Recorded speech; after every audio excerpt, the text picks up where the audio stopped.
नमस्कार सर्वांना, मी रेश्मा तुम्हा सर्वांचं आपल्या या यूट्यूब चॅनलवरती मनापासून स्वागत करते. आज आपण काळं तिखट किंवा काळा मसाला किंवा त्यालाच आपण येसूरसुद्धा म्हणतो, तर तो कसा करायचा हे पाहणार आहोत. तर त्यासाठी लागणारं साहित्य बघूयात. या ठिकाणी या लाल मिरच्या घेतलेल्या आहेत 1 किलो. 1 किलो लाल मिरचीसाठी पाव किलो काय केलेली इथं बेडगी मिरची घेतलेली आहे आणि याची देठं वगैरे काढून छान उन्हामध्ये ते वाळवून घेतलेले. त्याच्यामधला पूर्ण ओलसरपणा कमी झालेला आहे.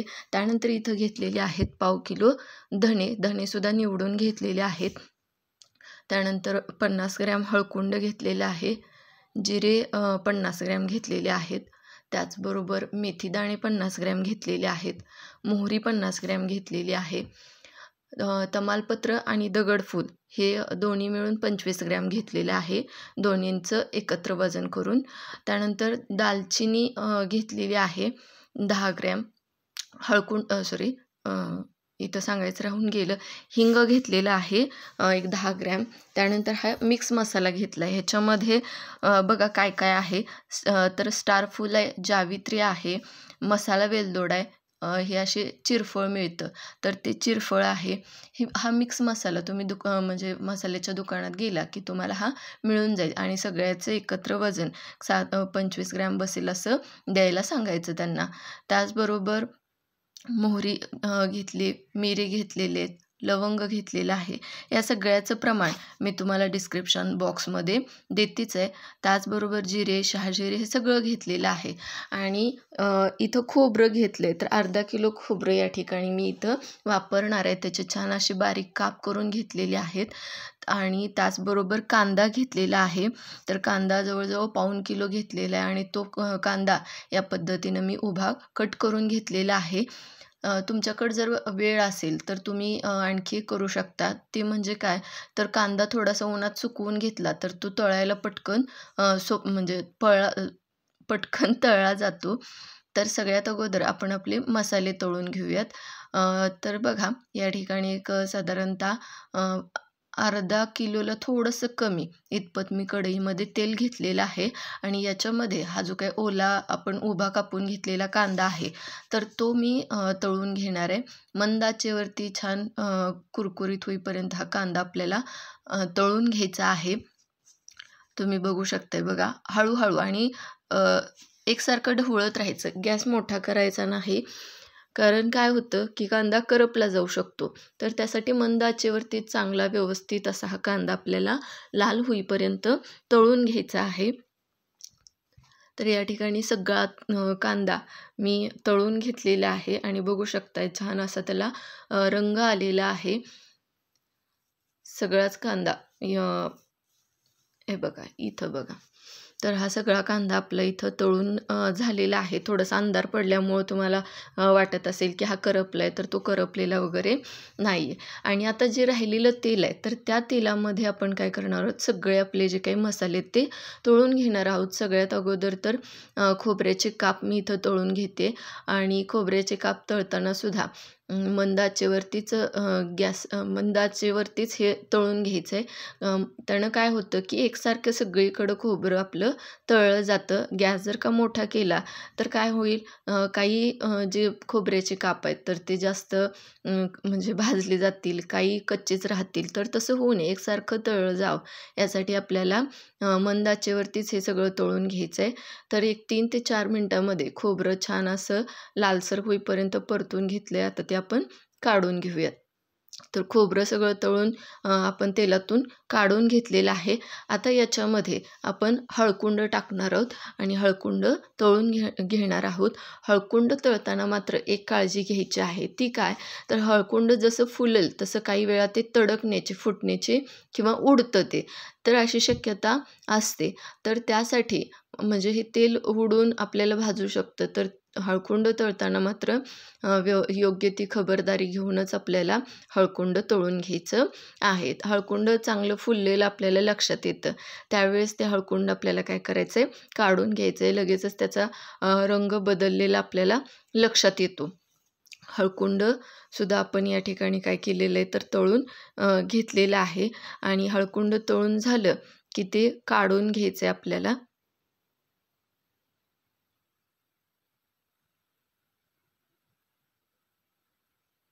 तर बघा छान असा त्याचा रंग बदललेला आहे. या ठिकाणी आपण हे हळकुंड काढून घेऊयात. आणि मगाशी इथं सुंठ सांगायचं राहिलेलं होतं साहित्य सांगताना.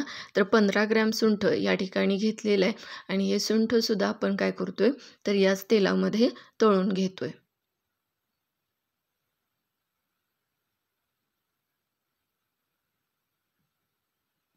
सुंठ पण थोडंसं असं फुलतं.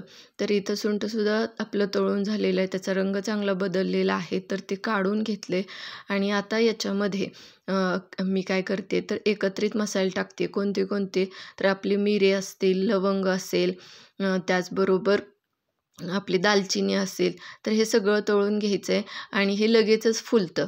त्यामुळं हे तळायला जास्त वेळ लागत नाही. बारीक जिन्नस असल्यामुळं लगेच तळलं जातं. त्याचबरोबर हा जो मिक्स मसाला घेतलेला आहे, तर तो सुद्धा आपल्याला पटकन तळून घ्यायचा आहे. अगदी 1 ते 1.5 मिनिटामध्ये हे व्यवस्थित तळलं जातं, म्हणजे फुलून येतं लगेचच आणि काढून घ्यायचं आहे. ते जास्त आपल्याला करपू द्यायचं नाही, जास्त तळू द्यायचं नाही आहे. नाहीतर पूर्ण आपल्या तिखटाची चव बदलू शकते. तर हे सगळं तळून झाले. हे छान सगळं व्यवस्थित काढून घेते आणि आपण जे तमालपत्र आणि हे घेतलेले दगडफूल, तर ते आपल्याला तळून घ्यायचं आहे. सगळ्यात अगोदर तर इथं मी तमालपत्र तळून घेणार आहे.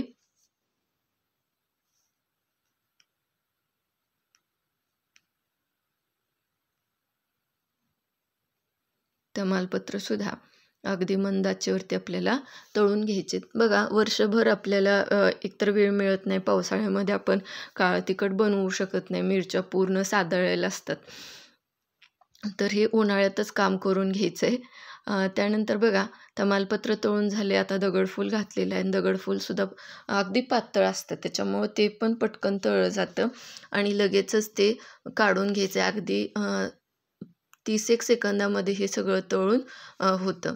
त्यानंतर आपण जो काही हिंग घेतलेला आहे, तर तो हिंगसुद्धा आपण या ठिकाणी चांगला फुलेपर्यंत तळून घेतोय. तर मगाशी सांगत होते त्या पद्धतीनं की हा काळं तिखट हे शक्यतो उन्हाळ्यात करून घ्यायचं, की जेणेकरून काय असतं मिरच्यासुद्धा चांगल्या म्हणजे सुकलेल्या असतात. त्याचबरोबर आपल्याला वेळ पण असतो आणि चांगलं तिखट सुद्धा व्यवस्थित होतं. का तर सगळे जिन्नस चांगले वाळलेले असतात खडखडीत आणि त्याच्यामुळं थोडंसं उन्हाळ्यातच हे तिखट बनवून घेण्याचा ट्राय करावा असं मी इथं सुचवेन तुम्हाला. तर जास्तीचं तेल काढून घेतलेलं आहे. थोडंसंच तेल इथं ठेवलेलं आहे आणि या तेलामध्ये आता आपण काय करतोय आपले जे धणे आहेत, तर ते धणे आपण इथं भाजून घेणार आहोत. धणे काय आपण तळणार नाही. धणे फक्त आपल्याला भाजून घ्यायचे आहेत.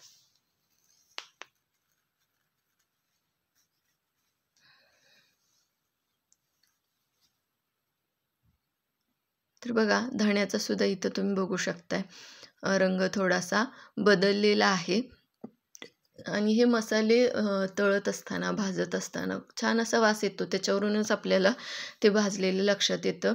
धणे इथं काढून घेतलेले आहेत आणि अगदी तुम्ही आता इथं बघू शकताय खूप कमी तेल, अगदी पाव चमचा पाव पळीसुद्धा नाही, तर थोडंसंच तेल इथं मी घेतलेलं आहे आणि या तेलामध्ये आपण काय करणार आहोत, तर आपल्या ज्या मेथ्या आहेत, तर त्या मेथ्या आपण भाजून घेणार आहोत.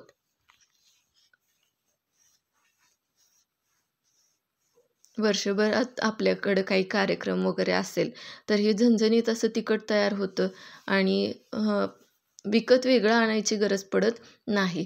तर तेलामध्ये मी इथं मोहरी पण म्हणजे टाकून घेतलेली आहे, तडतडली की ती काढून घेतलेली आहे. सगळे मसाले इथं एकत्रित घेतलेत बघा, तुम्हाला लक्षात येत असतील. आणि जिरे आणि शहाजिरे जे आहेत, तर ते काय आपण भाजणार नाही आहोत किंवा तळणार नाही आहोत. ते कच्चेच आपण याच्यामध्ये घालून घेणार आहोत आणि हे मसाले वेगळेच ठेवायचेत. कारण काही डंकावरती काय करतात, मिक्स करून बारीक करतात. तर काही ठिकाणी काय केलं जातं, वेगळं वेगळं बारीक करतात आणि नंतर मिक्स करून आणखी एकदा बारीक केलं जातं. तर ते पुढं जाऊन आपल्याला अडचणी येऊ नये म्हणून हे दोन्ही वेगळं वेगळंच ठेवायचेत. आता इथे एक जाड बुडाची मी पाटी घेतलेली आहे. तुमच्याकडे पातेलं वगैरे असेल तर ते तुम्ही घेऊ शकता आणि याच्यामध्ये आपण काय करणार आहे, आपल्या ज्या काही लाल मिरच्या आहेत आणि बॅडगी मिरची आहे तर ती चांगली आपण इथं भाजून घेणार आहोत. तर या लाल मिरच्या मी सुरुवातीला थोड्या थोड्या करून भाजून घेते. मगाशी म्हणजे सुरुवातीलाच मी सांगितलेलं होतं की ह्या ज्या मिरच्या आहेत तर या मिरच्या मी उन्हामध्ये वाळवून घेतलेले आहेत, थोडंसं ऊन देऊन घेतलेलं आहे.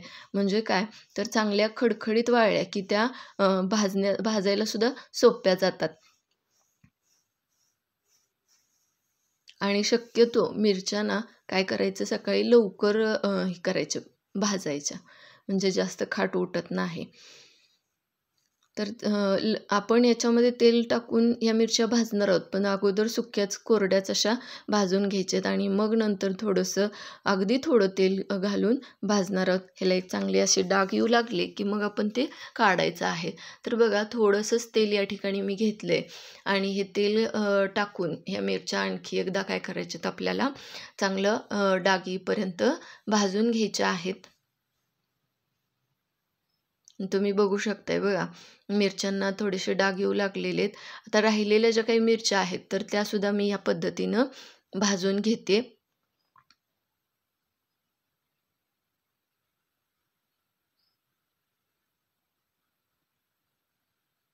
बघा, तुमच्या लक्षात येत असेल की इथं सुद्धा थोडेसे डाग येऊ लागलेले आहेत. तर ह्या मिरच्या काढून घेते आणि आपण जी बॅडगी मिरची घेतलेली आहे तर ती बॅडगी मिरची आपण इथं याच पद्धतीनं, अगदी याच पद्धतीनं आपण ती भाजून घेणार आहोत. अगोदर कोरडी भाजून घेणार आहोत आणि नंतर अगदी थोडंसं आपण तेल घालून ती भाजून घेणार आहोत.